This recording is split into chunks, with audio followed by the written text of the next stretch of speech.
Alright guys, hello and welcome to my first talking video where I'm going to be talking to you guys rather than just showing you something. And this is going to be a tutorial, hence the reason I'm talking.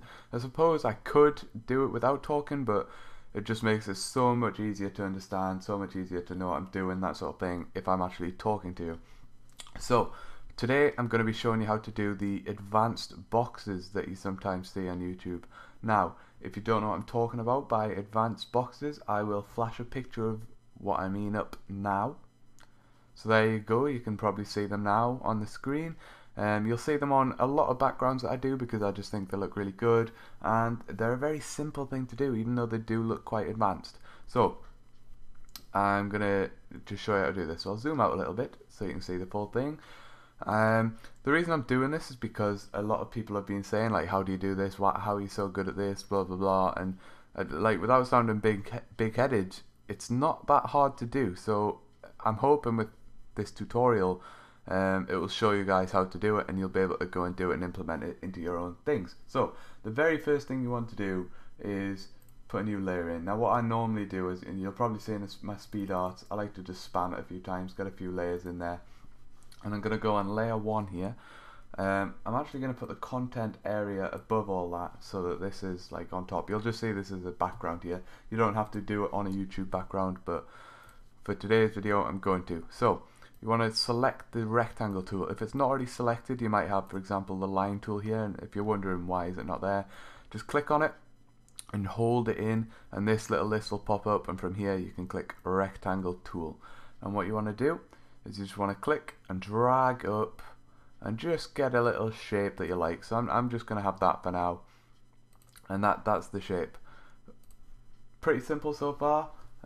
Hopefully it's going to remain that simple throughout the whole thing. So I'm going to zoom in and just, so to zoom in like that, sorry, it's holding Alt next to the little Windows key if you've got a Windows computer. So hold in Alt and use the scroll wheel to scroll in and out.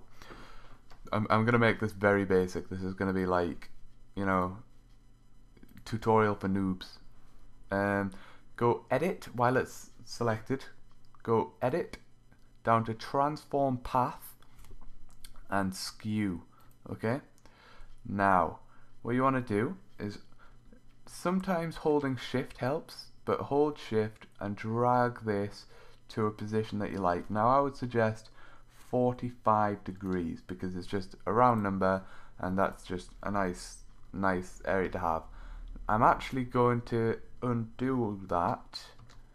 Okay, so edit, undo, that's Control Z or Control Alt Z, and I'm going to make this a lot bigger so that it has a bit more effect and a bit wider as well. Then same thing again, just select it, transform path and skew, and drag this to 45 degrees. You might not get it exactly 45 degrees, but thereabouts. It doesn't really matter. 45.1, close enough. So there you go, that's your little box there. Then what you're going to want to do, now I'm going to drag that down below there so that that's underneath that layer. Now that's looking pretty bland, pretty boring. So what you want to do is either double click this to pull up this, or right click on the layer and go to blending options right at the top there, and this little window will pop up. Now this is probably the most important window in Photoshop. This will get you every single effect that you ever wanted all in one go. So we're going to start with gradient overlay, which just gives it a nice gradient effect. I don't like color overlay as much because there you go, that's color overlay there, because you can just get plain simple colors. I mean, it does sometimes create nice effects, but it's not for me. I like gradient overlay because it just gives you a nice sort of another depth, if you like, to the background. So we're gonna have this as a very, very dark grey, just a step up from black, darker than that even. There you go. And you want this one to be slightly lighter. You don't want it to be like too light because you're getting too much of a gradient there. So just slightly darker so that it just looks a little bit more 3D without looking too silly, because we are trying to make this realistic as possible. Now, one of my favourite effects is bevel and emboss. Now you can keep it on inner bevel. You can keep it on smooth, but personally I like chisel hard. And what you do is increase this depth right up. You want it to about 700, and that will look good. That will look really sharp, really deep. If you want to increase that depth, you can increase the size. Obviously don't go crazy because you're going to be making it look silly after a while. I'm going to stick with 7, that looks quite nice. I'm going to change these two drop down lists to normal. I'll keep this one at white, and I'm going to click this one, and I'm just going to knock it up to a slightly darker grey rather than black, and that way you can see every single edge. The black just tends to blend in a little bit. I'm going to go with inner shadow. I like inner shadow. It just sort of gives it, again, a bit more depth. I'm going to keep saying that word, I promise you that. So inner shadow, I'll go 20 choke, or thereabouts, and size of about 30, or thereabouts. So I'm actually just going to type that in. So there you go. Again, that's looking a lot more 3D, a lot more nice. And I'm also going to give it a drop shadow, which is the opposite of an inner shadow. And again, probably about 20 and 30. You can have it a little higher if you want. I'm going to go 20 and 40 actually. So there you go. You can stick an outer glow on and change the outer glow to black, or you can actually have it whatever colour you like. So if your background's mainly blue, you can stick a blue outer glow on. That can look nice. I'm going to stick with black, but if you are going to have black, click on blend mode, change this drop down to normal, and that way it's going to make it stand out a bit more. And again, you can change sizes, spreads, that sort of thing. I want mine reasonably low though. It just gives it a bit of, again, depth. I'm going to keep saying it like I've said, but that's what we've got so far. Now I don't like this little white line we've got, so I'm simply going to select it and just drag it up a bit. I want to do it bit by bit. I don't want to drag it a lot. So if you want to drag something up very slowly, bit by bit, use the arrow keys up, down, left and right, and you can move things around as long as you've got it selected, you know. So you can just drag it around. I'm going to make it like that. Very good. That's exactly what I want.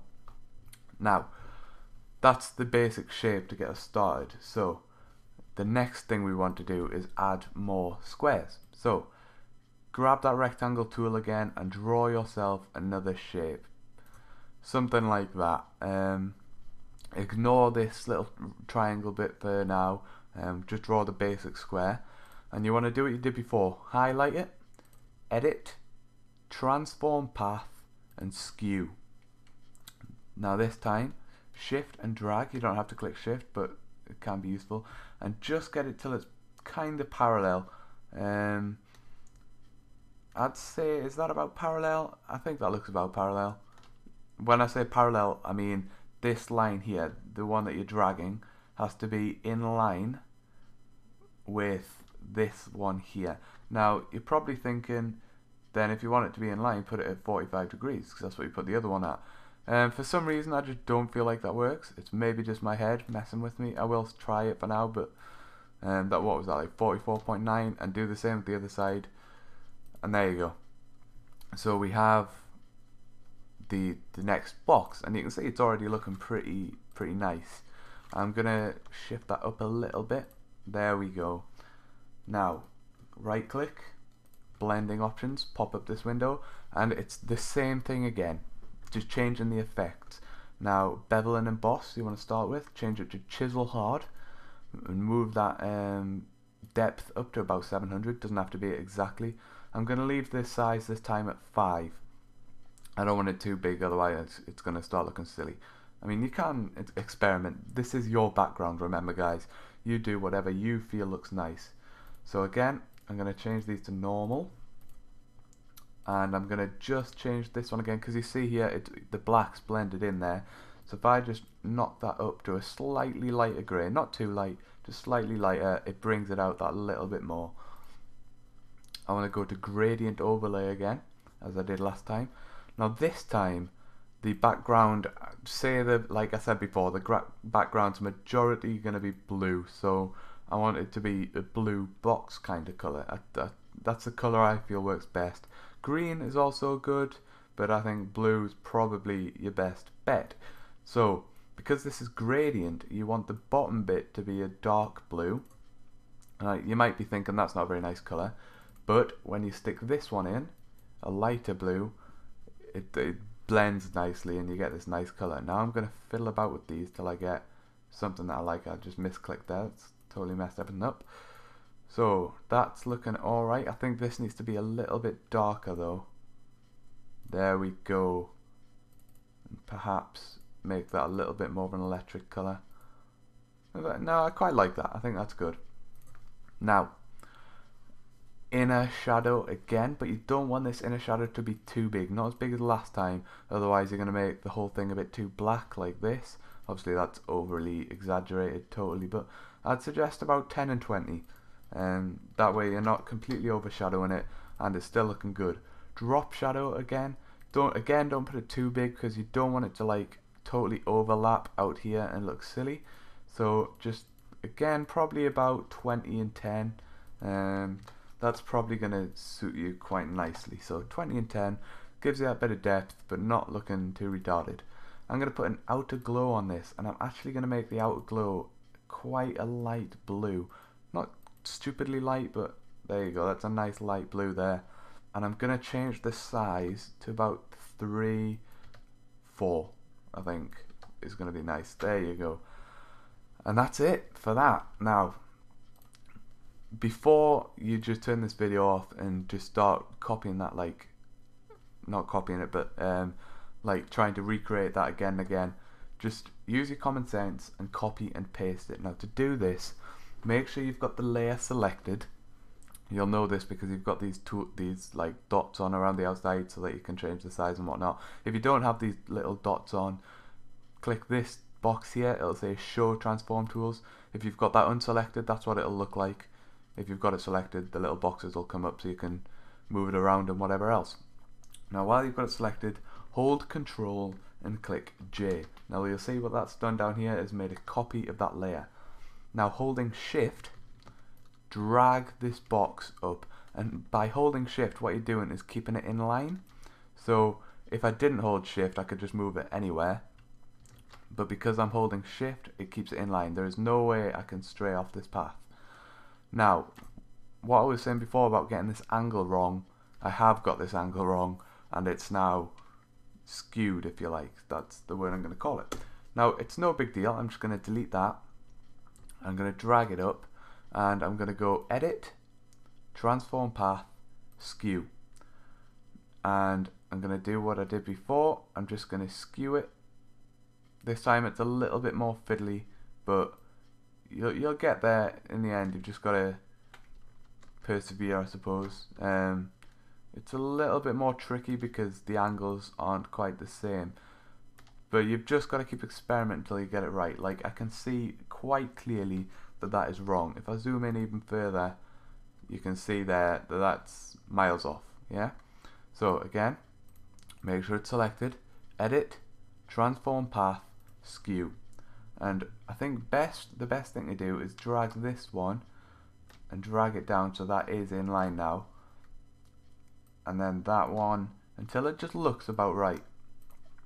So I think that looks okay. I think perhaps I need to just drag this a little bit further down, and there you go. So that is now in line. So I'm going to shuffle that up so it's not totally overcrowded, then Control J, drag it up, and there you go. That's a lot better. It's not perfect, but for the purpose of this video it will do. This is just to show you how to do it. You can obviously take your time when you're making your backgrounds. Take your time as much as possible. You want this to be perfect for you, and just keep Control J and shifting it up, and do another one at the top there. Zoom out a bit so I can see it, and that's it. I'll just make sure that that's in roughly the right position.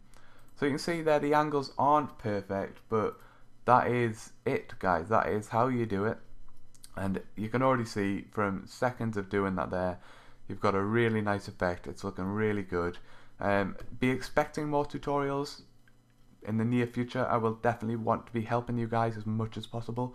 Oh, and of course, sorry, at this point what you'll want to do is just click this, and you want to, holding Control, click on every single one of the layers that makes up that box.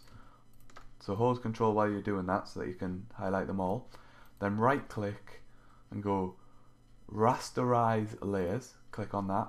Then right click again and go merge layers, and what that does is it just turns it into one block, and you can double click on the text to rename it. So I'm just going to call it box. Then again, highlight the layer, Control J, that'll make a copy of it. Go edit, transform, and what you want to do is you want to flip horizontal. Don't rotate 180 degrees, that'll mess it up. Flip horizontal. Hold Shift, not Control, hold Shift and drag it across and get it in the right position. So you use the arrow keys for extra fine tuning, and there you go.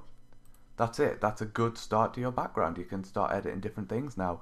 So I hope this helped you guys. If it did help you, leave a like. This video's been very long, so I do apologize for that, but I do want it to be as in-depth and as simple as possible so you guys can understand it no matter what. So anyway guys, thank you very much for watching. Hope you enjoyed it. I enjoyed it. Goodbye.